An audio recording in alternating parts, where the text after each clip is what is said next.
Hey, what's the deal, YouTube? It's your girl, Miss Honey.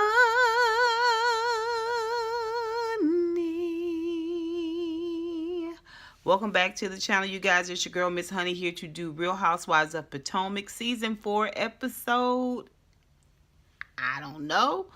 We'll put it down below, though. But hey, listen. This episode is called, let's see, Boundaries, Bayous, and Beignets. I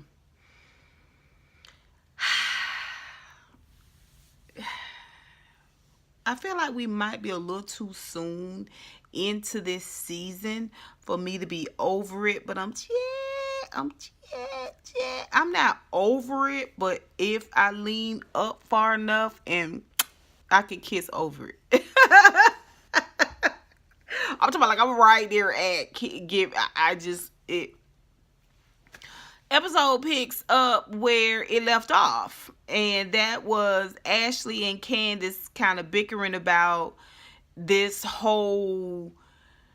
I don't even understand why Candiace insisted on sticking by that ridiculous notion that Ashley couldn't get pregnant if I would have just been like, well, girl, I just feel like you kept talking about you not drinking, but you always drinking. To me, that was odd. You the one said that it was, woot, woot, woot. I'm just saying, if it's a lie, you told it. You the one said that you couldn't drink, that you wasn't drinking, that you was off the booze. You know what I mean? Ashley, on the other hand, they both so immature.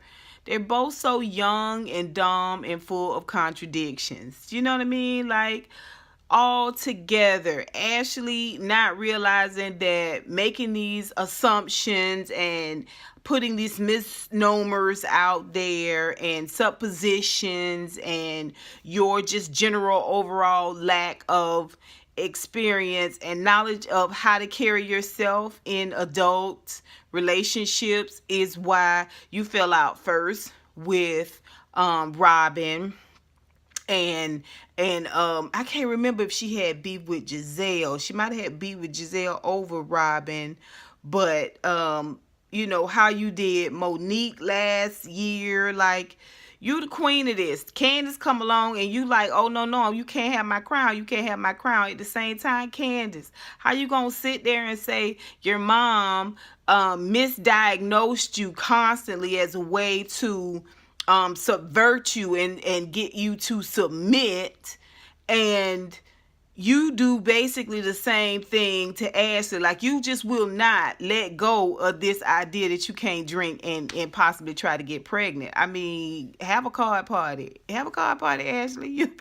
You will be pregnant in 2 hours flat, girl. Card party and brown liquor is done. I don't even know why you arguing with Ken. It was just ridiculous. It was dumb. And that next day they're gonna go out on all these little adventures, and they split up. My favorite adventure was the Dookie Chase one. Now Gizelle met her dad. She took Candiace with her. Of all people, I don't know why she didn't take Robin. I don't know why she didn't take Robin. It's odd. They're good friends, and she's going to see not only Leah Chase, who is the owner and founder of Dookie Chase. It's a very, very famous soul food restaurant, or Creole restaurant, and they're known for a lot of civil rights participation and support and that type of thing. And Leah Chase, who just passed away this year, at the time she passed away, I think she may have been 96, but at the time of this filming, she was 95. So it was just good. And Gizelle's dad and the mayor, they were the first black mayor and a female in over 300 years. I think the first African American over 300 years to hold a public office or to be in public office or something like that. And then she's a female, so that was really, really nice. It was a good moment. It was it held a lot of pride. I enjoyed seeing the pictures of Gizelle's family and how they had this political influence over their lives. And I did not know that Candiace worked for the Obama administration. If I did hear that, I didn't remember it. But okay, so now I can see why she took Candiace. And it was a wonderful time had by all. I will never forget what Miss Leah Chase said when the parting words she gave the ladies after lunch, and that was look in the mirror every day and tell yourself, I am the prize. I am the prize. I promise you that was a word for me. That was a word for me. You know, and so that moment was worth sitting through the whole episode, honestly, for me. You guys tell me what you think just about that experience at Dookie Chase's. Have you ever been to Dookie Chase? I have not. I have made some recipes from Miss Leah Chase. Etouffees gumbo, I learned how to make a roux from Miss Leah Chase recipes. So I just want to make sure I say her name. You know, just give her as much reverence and respect, you know, as possible. I enjoyed that moment. You guys tell me what you think about that and put it down below. Okay, so before they all went out, Karen met Gizelle down in the lobby. And I don't know if they met up or Gizelle just happened to be in there waiting, and in comes Karen. Karen comes in and she sits down and she's polite. She's very cordial, but she don't mention that laugh, and she don't mention not going not going out. she asked them how they did they have a good time and woo. And just politely shaded. Gizelle wanted some conversation. I believe that was the exact moment where Gizelle was like, I will not lose. I am not finna lose this showdown at all. I feel like Gizelle was just waiting. She know Karen. Her and Karen been friends for a while.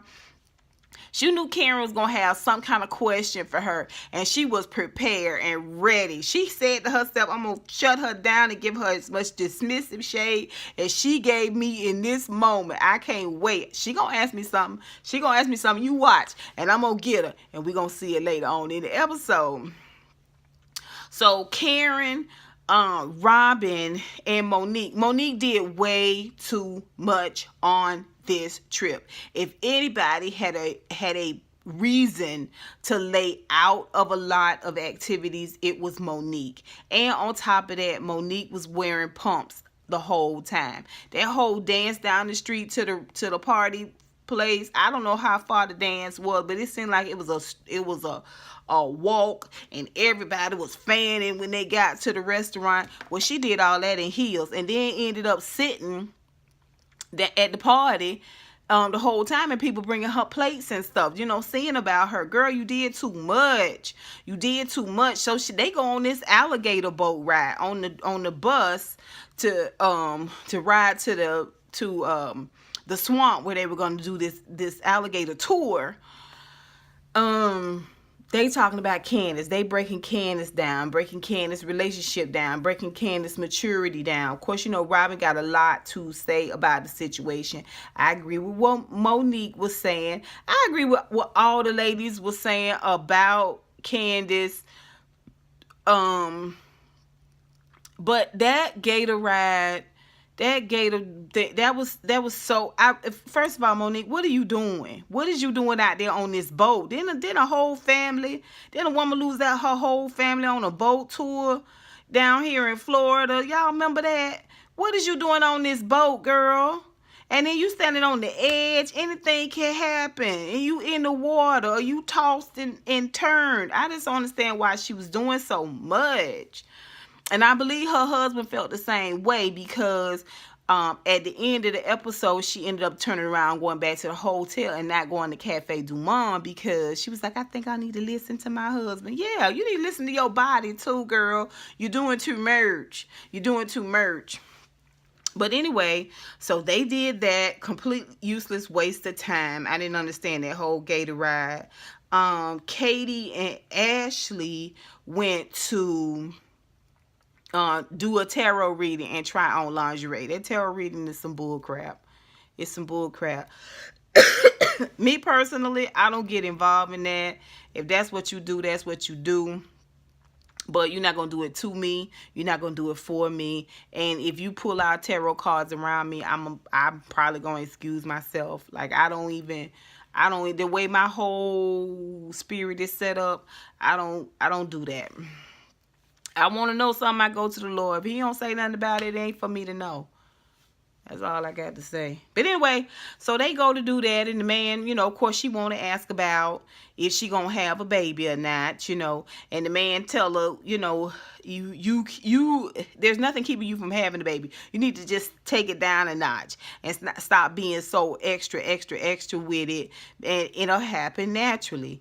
And then, of course, she always want to tell about her and Michael, and they split up, and we've gone through the, like they just got this whole mad, crazy love affair, and they just both, to me, working in their best interest one way or another. Like, I'm seeing more and more, it seemed like to me, Ashley and her husband have more of an arrangement going on. But anyway, and he tell her within a year she gonna have a baby, and so she just kind of relaxed. And then he tells her that, after she told him all this long diatribe about her and Michael and splitting up and getting back together, and I had a miscarriage, and you would, and the man said, listen, a baby is meant to be joyous and happy and wonderful, and it's not meant to try to hold a marriage together. It's not supposed to be the glue for your marriage. And she was like, oh, wow, that's really powerful. That powerful, girl, of common sense. Is that powerful? I mean, did the earth move when he said that, girl, or is that just flat out common sense? This is what I'm saying about Katie and, not Katie, well, Katie too, but we're not talking about Katie. Ashley and Candiace. They going back and forth, but y'all both so immature. And then for Ashley to take Candiace's apology and, kind of snub it a little bit by saying it's going to take some time. And then in the confessional, she going to say that until Candiace matures. I was like, girl, till Candiace matures. Okay, Pot. You and Kettle. Okay, so then they went and tried on tassels, nipple tassels. So they, her and Katie like to have fun together. We learned that Katie had surgery on her hands. She probably had like Botox injections or something. I don't know. Where she don't have sweaty palms anymore. And people do it to their armpits and stuff. There's some people that just sweat excessively.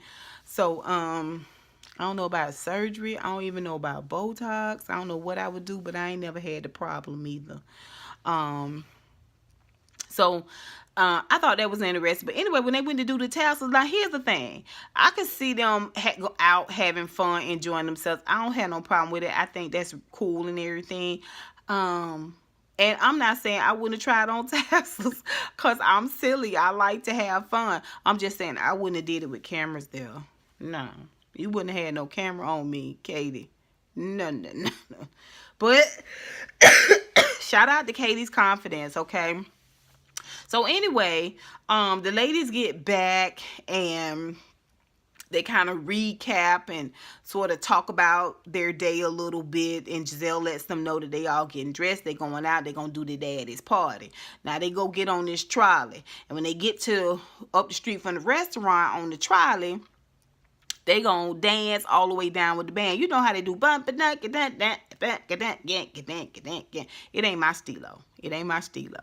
Now, I will march lightly. I will clap my hands and stand in place. But to march and dance and march, like, I give it up to y'all knees and sweat glands, all of that. All ladies had on pumps and cute. But the daddy, let me tell y'all something. Gizelle daddy is something else. I mean, he wasn't doing grand gestures, but still very, very active. Clearly, he takes good care of himself. Let me see who was late for the party. It was Candiace. No, it was Karen, and it was Karen and Katie was late. Man, let me tell y'all something. That wig that Katie put on to go to Gizelle's daddy's birthday party, it looked like she had 2 prerequisites or 3 prerequisites for wearing that wig. One, it had to be thrown in the street during a rainstorm. Then 2 trucks got to roll over it. And then 2 dogs got to get to fighting over it. And then she gonna pick it up, and she shook it out, and she said, now you're ready to wear. Okay, if she did not look like she pulled that doggone wig out of a bear's den, out of bird's nest, honey, I don't know what she was thinking. She give me rock and roll groupie tease. You know what I'm saying? Like the kind of person that would leave her family, her house, her children, her job to follow the Grateful Dead and sleep with all the band members. And you know what I'm saying? Like, I don't know, Katie. You just here collecting the check. You and Robin. I'm so sorry, y'all. You and Robin. Because Robin is like the softest little poot.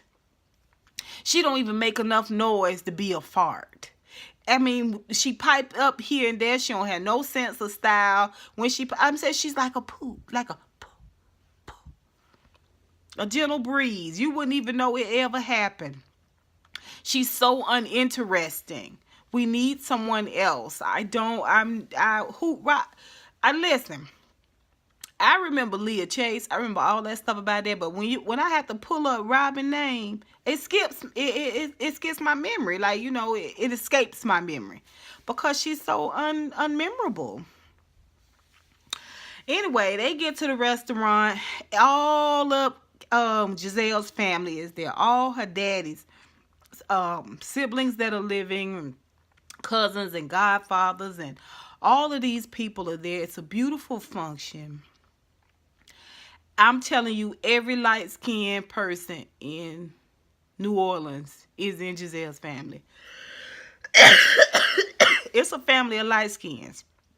It's a clan of red bones. I mean, everybody. Then we see the man that she dated for like a year, and they broke up over some arbitrary reason because she heard something and she felt like he wasn't no good, so she let him go.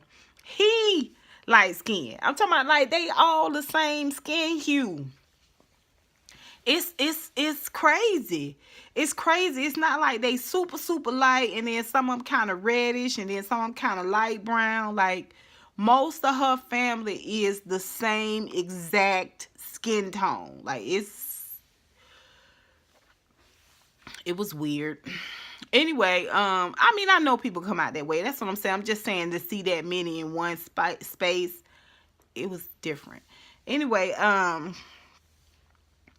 so Karen started with the asking the man when she saw the man, asked the man about Gizelle. We've had some concerns about Gizelle, and we wanted, you know, she just trying to be seen and trying to be heard, just wanting to have something to say, and didn't have much of nothing to say at all. And Gizelle kept playing her out for dumb. Like everything you said would just kind of fall flat on the ground, Karen, right? So I was like, Karen, let it go. You see how this is going. Let it go. But oh no. Then we got Ashley. Well, Candiace apologized to Ashley. And Ashley, she was like, I hope we can move on into friendship and, you know, just kind of build from there. Ashley was like, well, I don't think so. You got to give me some time. I'm kind of standoffish. But in the confessional, she was saying that she felt like Candiace wasn't mature enough. And her relationship with her mom, I was like, well, this what we talking about. This is the stuff we've been talking about. Like, now you judging her. She trying to outjudge you. Then she go to talk to Karen about it. And Karen, who's the other bone collector, she been off her job, you know. She going to take the bone back. And Candiace she's not mature enough to stick and move. She got reeds, you know what I'm saying? But let me tell you something. To me, a person that gets you, boom, just be right back at you, bam, bam, bam, bam, bam, bam. That's, to me, a reader. If you got to go away and collect some information and all of that, then to me, that's more like joning.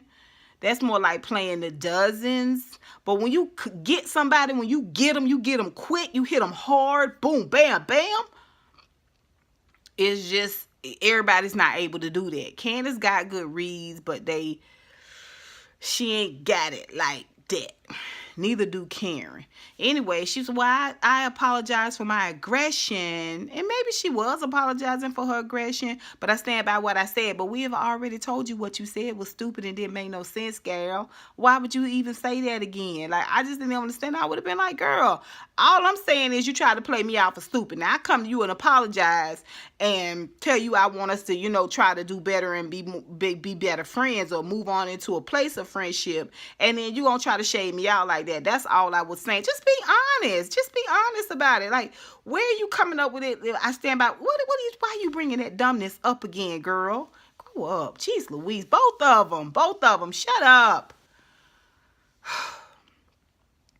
I don't understand. I don't one ain't no more mature than the other. That whole piecemeal marriage that Ashley got, and the fact that you didn't know a baby couldn't hold you and your man together, that's proof. It's too many, girl.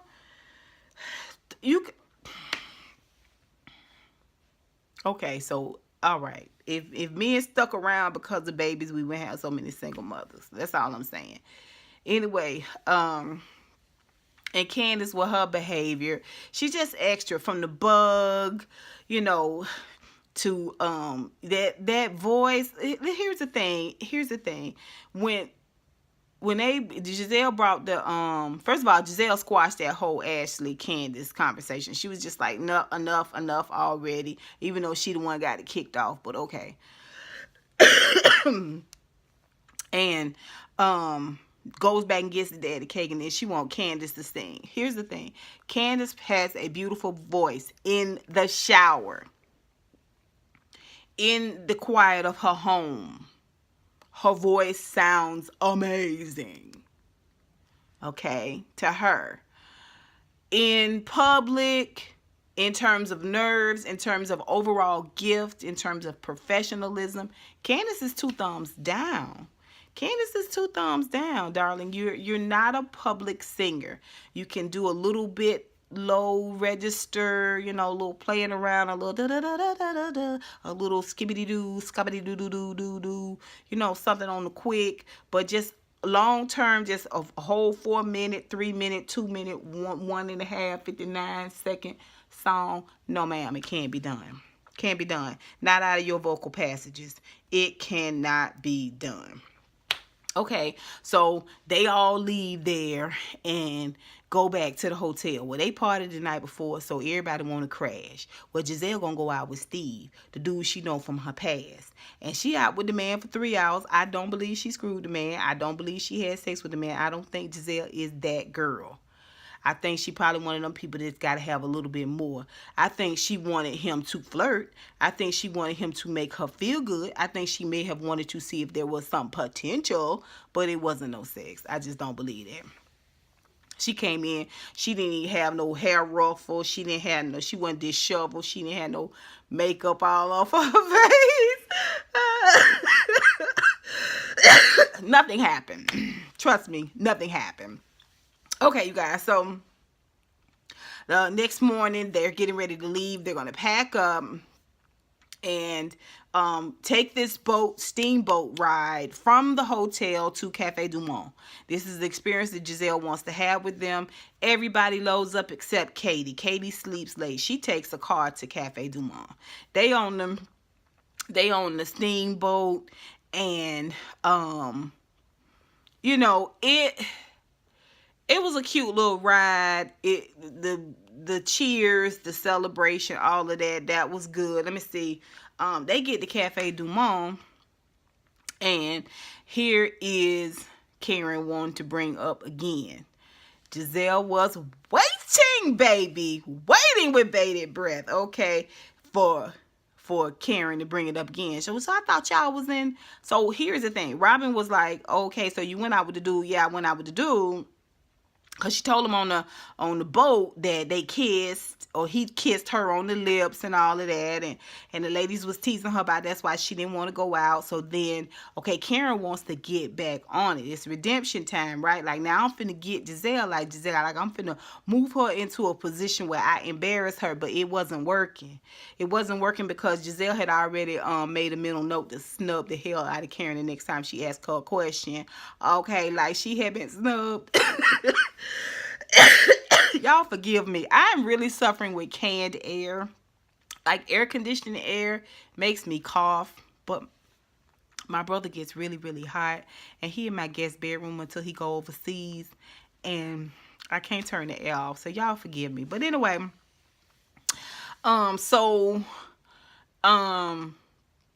They get to the restaurant, and Karen and Robin's like, okay, so this means you over Sherman. And so Karen chimes in and says, well, Gizelle said, yeah, I'm over Sherman. Karen say, oh, wait a minute, but I thought y'all was in therapy. Now, I was thinking it, but Karen said it. And Gizelle is talking to Robin, and she looked right at Karen and was like, I am not about to talk to you about this. I told you this already. I'm not discussing Sherman with you. Now, she says that she's not discussing Sherman with Karen because Karen is good friends with Sherman's ex-wife. Okay? But at the same time, she in confessional acting like, oh, no. She don't want to tell me her business. I'm not telling her mine, which is right. It's smart. I understand it, but when she was like, I am not telling you Jack, Karen, deal with it. Oh, did I tell you that thing pissed Karen off? Oh, this is what she said on the steamboat. She was making comments about everybody, and then she said, oh, this one's grieving. And she was like, why you got to keep up bringing up grieving? And that's what Karen was like, why you got to keep up bringing grieving? This is my first time bringing it up. Well, no, you've said it several times on this trip, which led me to believe that maybe Karen had been watching some video. Okay? So, she was already kind of hot from that too. But Gizelle paying her dust. I'm talking about dust.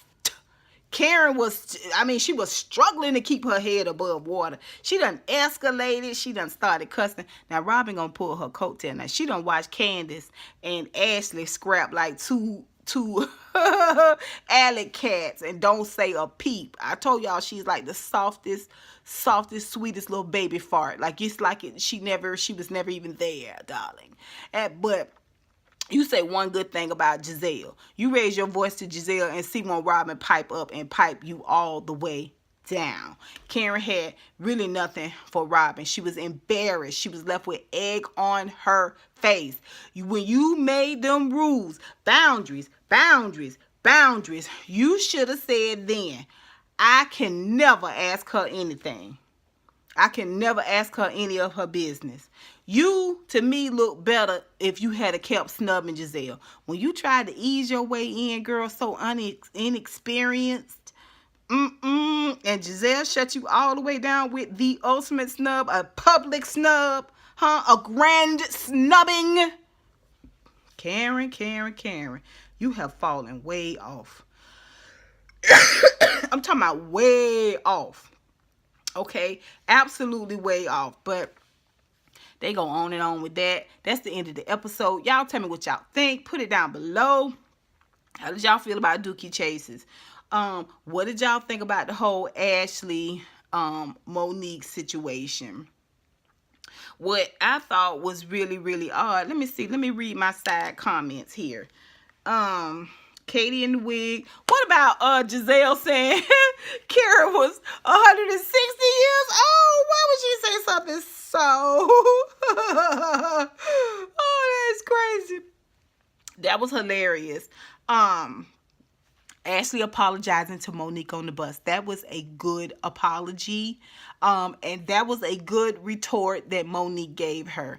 When she said, I hope we can move forward after this apology, and that's how much that apology meant to me. It gives me hope. I was like, girl, you best to do it. But you overdid it, Monique. You overdid it. You need to be more mindful. To me, y'all spent all that time talking about Ashley Ashley drinking and she ain't got nary hope or dream of a fertile uterus at the time, and Monique got a baby full of belly and y'all not sitting her down somewhere. Just make it make sense. I don't know. Anyway, that's the episode. Y'all tell me what you think. Put it down below. And until next time, honeybees, mwah, mwah, mwah.